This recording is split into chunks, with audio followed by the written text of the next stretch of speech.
It's almost as if his life is going steadily downhill. He's crying into his soup. She will absolutely be by Harry's side on Friday if he wins, but he's lost now. I don't think she wants to be on the arm of a loser. So the children, they say, are still in California, but I did hear that they are actually in the United Kingdom. Prince Harry returned to Britain, hoping to look confident, focused, and fully in control. But within hours, everything started falling apart. Prince Harry's darkest day.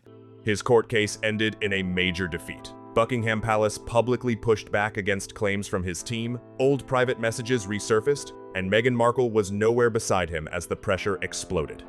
This was supposed to be a carefully planned royal return. So how did it become one of the most damaging weeks of Harry's public life? He wants to be taken as a serious character. And here you have a judgment and a judge that says you're not a very credible witness. And I think it hits. It jeopardizes his authority. Harry arrived alone, while his team continued hinting that Meghan and the children could still appear later. That uncertainty was meant to keep everyone watching. He has been playing the will they won't they game. However, he is still leaking to his favorite media entities that he is still considering Meghan coming, maybe appearing on Friday at his Invictus event, and bringing the children over to take them straight to Althorpe to see his mother's grave. But then the High Court ruling landed, and suddenly the whole visit changed. The Invictus message disappeared. The charity appearances faded into the background. Every camera turned toward one question: how had Harry ended up losing so badly? The court rejected the claims brought against Associated newspapers, with the judge finding that the articles in question had been lawfully sourced. Commentators described it as a crushing defeat for Harry's case.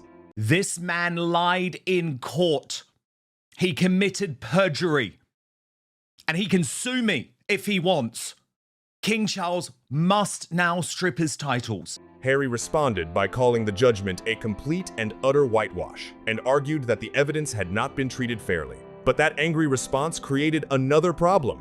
Instead of accepting the decision, he appeared determined to keep fighting. People immediately noticed the contrast. Harry left a Chatham House event smiling and giving a thumbs up. But behind that smile was a legal defeat, reportedly involving overall costs running into tens of millions of pounds. The Duke of Delusion has tried to put a smile on his face as he leaves Chatham House and new footage with a thumbs up. With a thumbs up to try and suggest that everything is okay, when we know it is far from okay. The exact amount each claimant could eventually face remains unclear, and insurance issues have not yet been resolved. But one thing stood out. This was not the victory Harry had expected to celebrate. Then came Meghan's absence. Several royal commentators said they believed that if Harry had won, Meghan would have been standing right beside him, celebrating the result and helping turn the moment into a Sussex success story. But Harry lost, and Meghan stayed out of sight. Was that simply a coincidence?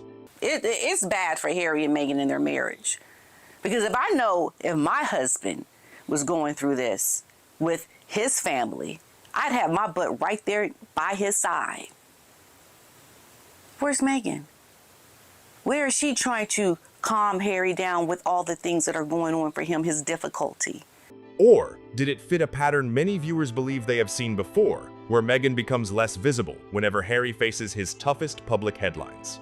Kinsey Schofield argued that Meghan also stepped back while Harry faced criticism during the promotion of Spare and after other major public setbacks. And what does Meghan Markle do when Harry's going through difficult times publicly? She disappears. When you think about how Jimmy Kimmel was tearing into him over Spare, and he's trying to promote, where's Meghan when he's promoting Spare? She disappears. Where was Meghan when he lost his rabbit case, when he sat down and was reaming the royal family to the BBC?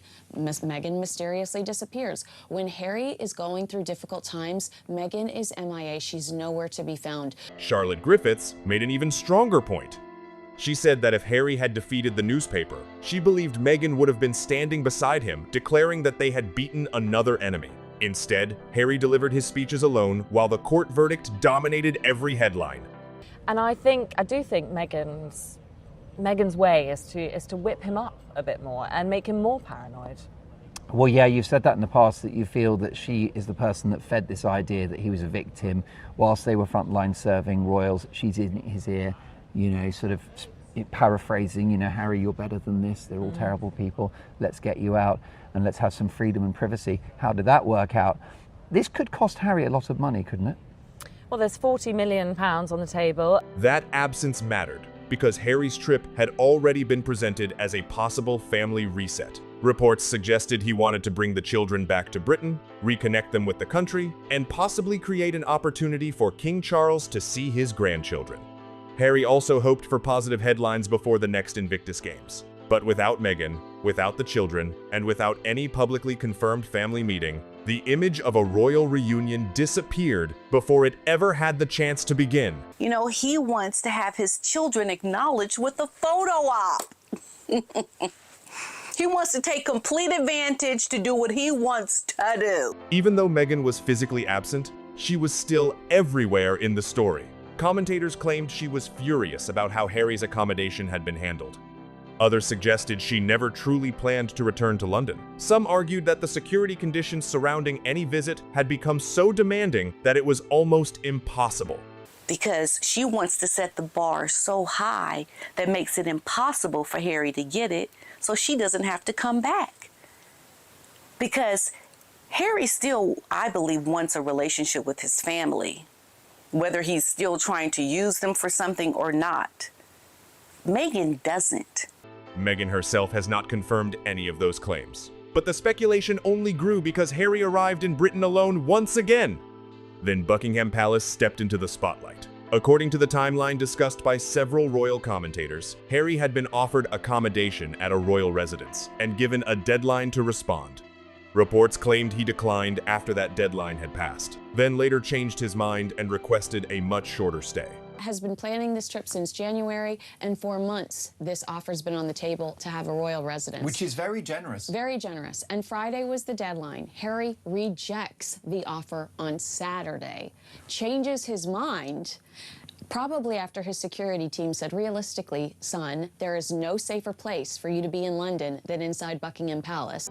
By then, the palace reportedly said the original arrangements could not simply be rebuilt at the last minute for one person after preparations had involved a family visit and a larger team. This was never as simple as booking a hotel room. Security teams, staff, catering, transport, construction restrictions, and access all had to be carefully coordinated. There are lots of bedrooms that King Charles could So why doesn't he just say yes? There are lots of bedrooms. He did say yes. Immediately. He originally said no. He originally said no, then he came back and said yes, and let me answer. The offer was put on the table. It didn't have to be withdrawn. I think that says a lot, really, about the institution. You're offering your child somewhere to come and stay. Why would you need to then withdraw that offer? Maybe because your child has You could have left that Maybe because offer. your child has been behaving like a child. Yet headlines appeared claiming Harry would stay at Buckingham Palace, only for the palace to publicly state that he would not. So, who created the confusion? And why did Harry's team allow that version of events to spread before the palace stepped in to correct it? Charlotte Griffiths claimed Sussex sources had previously shared information about meetings between Harry's advisors and the King's advisors. I cut contact with journalists. They're referring to you, Charlotte. Fact, they messaged repeatedly and met several times. Claim, I would not share private information with strangers around a campfire. Fact, Harry described this in his autobiography. Claim, staff didn't brief media on private matters. Fact, emails show they did. Claim, Diana's story came from Mail listening into calls. Fact, it came from the Prince's public statement. She said she prepared coverage after receiving details from the Sussex side, only for later reports to suggest that someone inside the palace had leaked the story instead. If her account is accurate, it raises a serious question. Was Buckingham Palace being blamed for a story that had actually been encouraged by Harry and Meghan's own team? Royal commentator Kinsey Schofield described the accommodation dispute as a setup that could make King Charles appear cold and unreasonable. Did Harry come out despite knowing that it wasn't an option for him and say, I'm staying in Buckingham Palace, so that the king would go, well, I guess we got to give him a room. You know, I don't know what his motives are, but he's never been the brightest bulb on the Christmas tree. Her argument was straightforward. If the public believed Charles had suddenly taken away a room from his son, Harry could once again appear rejected. But the palace broke with its usual silence and shared its own timeline. Charles did not appear to reverse course under public pressure. For once, the palace answered back.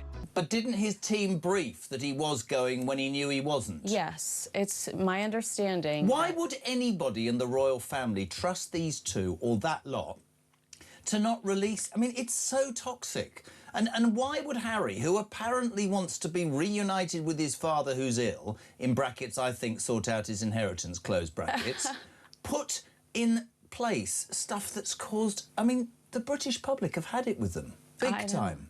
That may become the real turning point. Harry has repeatedly said he wants reconciliation, but rebuilding a private family relationship is difficult when competing stories keep appearing in public. How can Charles fully trust a private conversation if every detail could become tomorrow's headline? How can William reopen the door if a family meeting might later appear in a book, an interview, or another documentary? The royal family does not only fear conflict, it also fears becoming public content. On the front page of the biggest selling newspaper in the UK, and that's what it's all about. The way that it's been handled is purely about making sure that everything he does and says, and it's all part of the brand, keeps them current. Will they, won't they be part of Buckingham Palace, be at Buckingham Palace? I feel sorry for the king with this because he's been played, I think. William's position now seems colder than anger. Tina Brown described the family dispute as a Cold War and said most relatives have moved on, even if Charles still hopes some form of reconciliation remains possible. One report even claimed Harry's name never came up during a long conversation with one of William's old friends. That is not an argument. That is emotional distance. And many believe it may be much harder to repair. If they just came in here and behaved normally under the radar, probably there would be nothing to worry about. But it's this need for attention. You almost think that could lead to people saying, well, I want some nutter out there would want to have a go. William was reportedly only a few miles away during part of Harry's visit. Yet, the brothers still did not meet. Harry was also absent from the wedding of his cousin Peter Phillips, despite their shared family history. Together, those moments painted the picture of a man who once stood at the center of royal life, but now returns to Britain without a palace residence, without his brother, and without Meghan standing beside him. But the court ruling did more than damage Harry's hopes for a family reunion. It also brought parts of his past back into the spotlight through the testimony of Charlotte Griffiths, the Mail on Sunday journalist Harry described in court as someone he barely knew. I had to prove that I was, not using illegal means to gain information. In fact, he slid into my DMs. I would never have released these messages if Harry hadn't dragged us all to court. The nickname Mr. Mischief. Harry said he did not remember using the nickname Mr. Mischief, claimed he stopped speaking to her after discovering she was a journalist, and questioned how close they had really been. Then, the messages surfaced. Griffiths said Harry was actually the one who first contacted her through Facebook messages. In those exchanges, he called her Griff, replied to the nickname Mr. Mischief, gave her his telephone number, and even wrote that he missed their movie snuggles. I mean, I think this is a huge setback, not just financially, but reputationally as well. And to be in London to receive the bad news, he can't hide in the Montecito mansion. Griffiths explained that the phrase referred to a group watching a film after a party, not a secret romance. Even so, the friendly conversations looked very different from the distant relationship Harry had described in court. The judge described Griffiths as an impressive witness and accepted her explanation of how she obtained the information. Griffiths said she never wanted those private messages to become public and would never have published them if Harry had not taken the newspaper to court. He is morally bankrupt. He relied on phone hackers. He relied on criminals. And he has been exposed for the man he is, a man who will lie about the royal family, about the British press, and a man who I do not believe has any place anymore in this country. Think about that for a moment. Harry launched a case over alleged invasions of privacy, yet the legal battle itself ended up bringing old private messages into public view. Griffiths also described the Harry she knew as fun, friendly, open, and sometimes lonely. She remembered a young man who enjoyed parties, spoke freely, and stayed friendly with journalists he knew socially. What does this verdict do to his reputation? Because we've had controversy around the charities. He's lost control of Sentebale, a charity that he sued by co-founded. Sentebale. And being sued. Yes, he's being sued by Sentebale right For now. defamation For or something? defamation, yeah, absolutely. By the charity? Yes, his own charity that he That's started. not ideal. Then you've got African Parks. He's on the board of that, and he used to be the chief operating officer of it, and they're shrouded in allegations about the abuse of African tribes. Then you've got the Archwell Foundation, or Philanthropies, or whatever it's called this week. Whatever it which is. has effectively been shuttered. And then you've got Invictus, which is losing sponsors left, right and centre. And now this. No, this is a major blow to Prince Harry. Her testimony challenged the argument that every personal story about Harry had to come from unlawful methods. Sometimes, she argued, Harry and the people around him simply talked. That is exactly why those messages became such a major problem. Harry's case relied heavily on the belief that people close to him were not sharing information, and that journalists could not have learned personal details through ordinary human contact. But his own memoir described a busy social life. His messages showed friendly communication continuing over time. And Griffiths suggested that Harry's version of the past was much more carefully presented than the reality she remembered. The other issue is what it means for him and Meghan, because she's not going to be happy that he's picked this fight with the Daily Mail and once again lost. And she's going to suffer because the two of them are now even more broke. Then Meghan became part of the courtroom story in another unexpected way. The articles at the center of Harry's evidence focused on relationships and events from years before he even met Meghan, including his relationship with Chelsea Davy. Yet Harry became emotional and spoke about the impact on his current life with Meghan. Commentators questioned why Meghan had become part of a legal dispute involving stories published long before she entered Harry's life.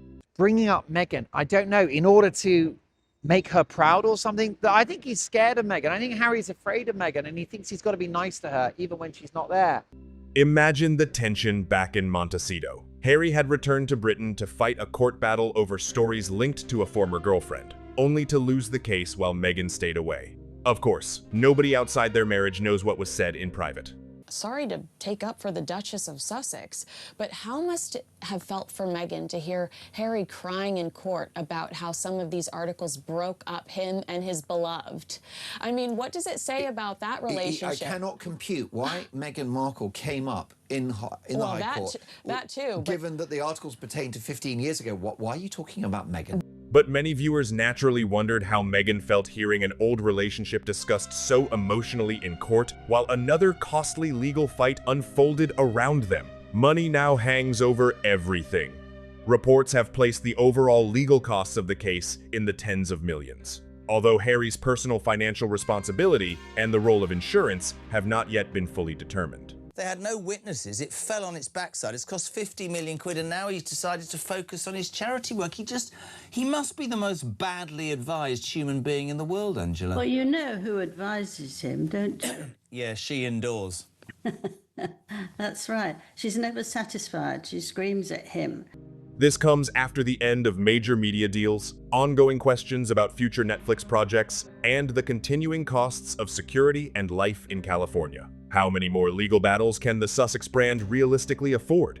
This is where Meghan's business focus becomes part of the conversation. She has continued promoting products, clothing, and business ventures in America, while Harry tries to rebuild his image as a serious international figure. The girl is completely lost her mind.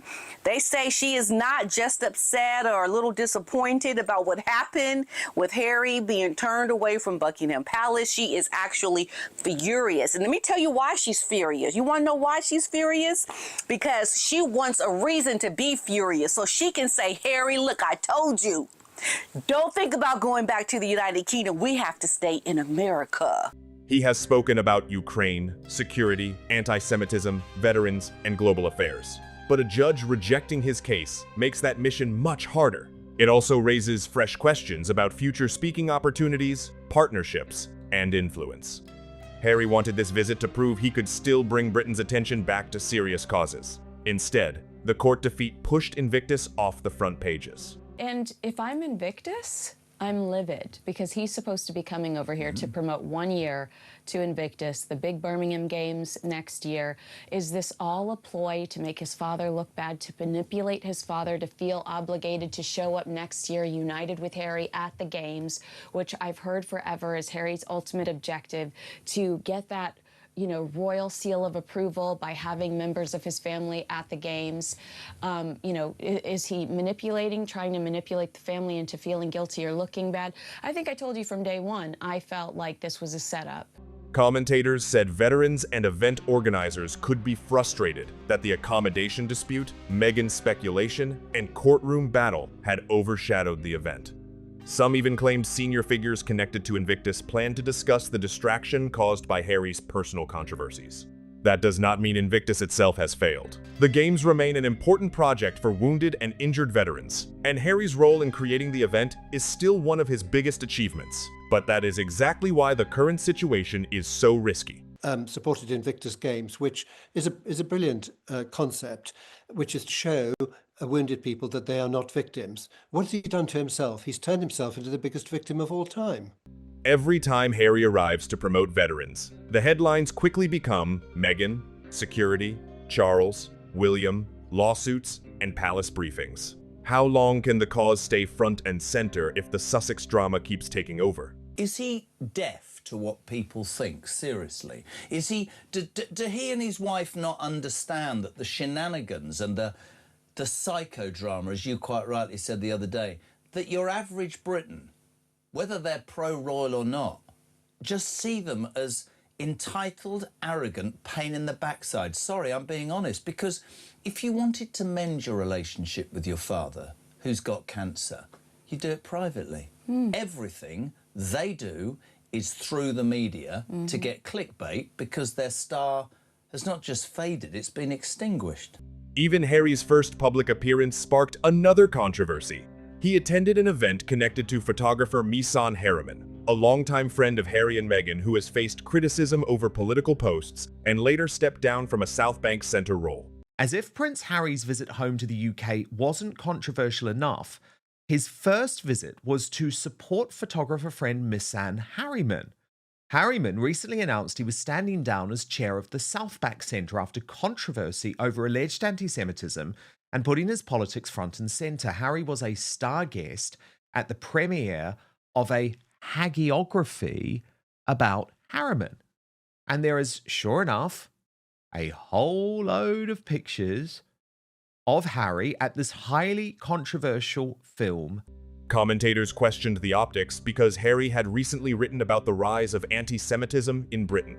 The appearance may simply have been intended as support for a friend, but it immediately triggered another political debate. That has become the pattern of this entire trip. Every attempt to look serious seems to be followed by another distraction. Harry wanted to focus on Invictus, but the court verdict dominated the news. Harry is just increasingly, Christine, becoming a huge embarrassment to King Charles, who I think was right to lock up Buckingham Palace and say, you're not coming anywhere near at this time, sunshine. But I think he needs to say that that is going to be permanent. He wanted a secure royal residence, but the accommodation dispute exploded. He wanted to appear independent, but financial questions returned. He wanted reconciliation, but competing palace and Sussex briefings fueled more speculation. And while Meghan was expected by some to join him later, her absence became the biggest headline of all. Meanwhile, King Charles continued carrying out official duties while his younger son's difficult week unfolded. Reports suggest Charles remains open to seeing Harry and his grandchildren, but he also appears unwilling to change every rule or deadline to solve each problem. That distinction matters. We must protect juniors' and children's privacy on social media, yet they're using them as a vehicle and always seems to be as a counterpoint to what the royal family have done. I know what we're waiting for Meghan's response to the sweet Prince George picture on Instagram of the Princess of Wales and George. The countdown is on to see how Meghan counters that. A father can care deeply about his son, while a king still protects the institution. Harry may hope Charles can be both father and problem solver, but the monarchy does not work that way. Meghan's position creates another difficult contradiction. Reports suggest she is tired of watching Harry face rejection from the royal family. Yet the Sussex brand still gains attention whenever the possibility of a royal reunion appears.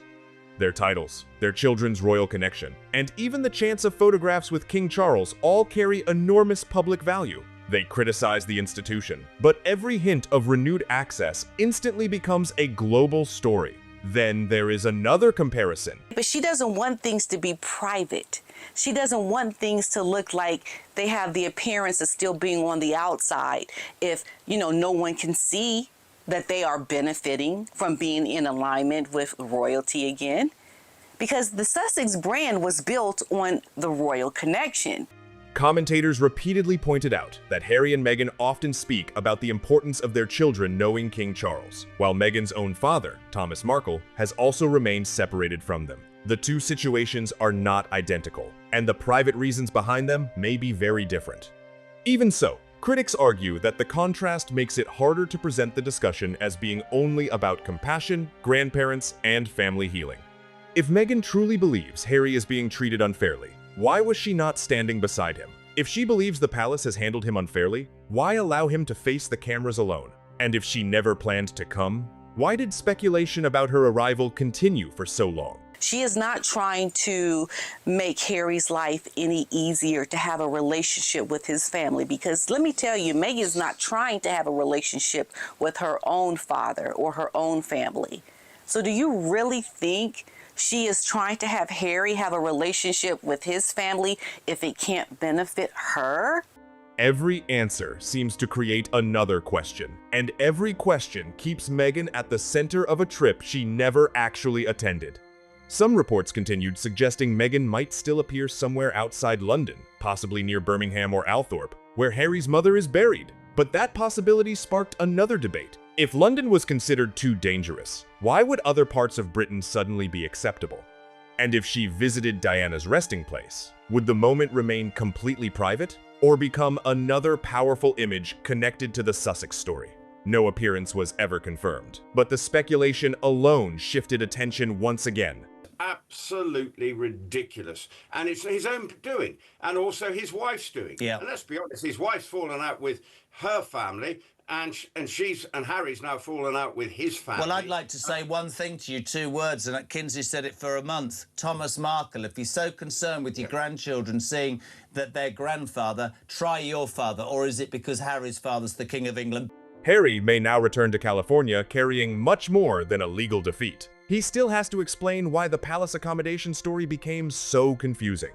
He has to decide whether to appeal or finally walk away from another court battle. He has to protect Invictus from being overshadowed by his own headlines. And he must deal with a public narrative in which Meghan is accused of appearing during victories, but disappearing when things go wrong. To be clear, Meghan has never publicly confirmed claims that she was furious, blocked the trip, or encouraged Harry's legal strategy. Those suggestions come from commentators and unnamed sources, not from Meghan herself. But her silence has allowed the speculation to continue. In royal public relations, an empty space rarely stays empty for long. Someone else always fills it. And during this visit, Meghan's absence became louder than any public statement. The biggest setback may simply be the loss of control. Harry spent years arguing that newspapers had distorted his life. Yet this legal case brought private messages into public view. He spent months preparing for a UK visit, yet the palace controlled the ending of the accommodation story. He wanted the week to focus on service, yet the court dominated the headlines. He hoped Meghan's possible arrival would build suspense, yet her absence left him looking completely alone. So what happens next? Will Harry finally accept that not every battle can be won? Will Meghan appear at the last moment and try to change the narrative? Could King Charles still agree to a private meeting despite all the public drama? Or has William's silence already revealed exactly where the royal family is heading? Harry came to Britain hoping to prove he still mattered. Instead, the court ruled against him. The palace stood by its decision over his late accommodation request. Old private messages challenged parts of his case. Invictus was pushed aside by non-stop controversy, and Meghan remained absent as the biggest headlines unfolded. This was not the royal return Harry had imagined. It became a test of everything Harry and Meghan have built since stepping away from royal life. And almost every part of that image came under pressure.